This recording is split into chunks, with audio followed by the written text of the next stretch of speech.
என் மதுரை வீரனுக்கு என்னுடைய மாமனுக்கு தேக்குமர தேகமடி அம்மா அம்மா.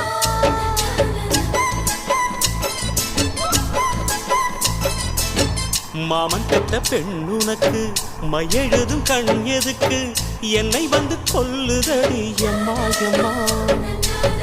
ஆத்திலே நான் குளிச்சேன் ஆசையா நீ புடிச்சே தோளத்தா நீ புடிச்சே சொர்க்கத்தை நான் புடிச்சே. அடடா ஒரு அங்குலம் அங்குலமாக நீ ஆசையில் முத்தங்கள் போட அதை என்னன்னு சொல்லுவேன் எப்படி சொல்லுவேன் நானே.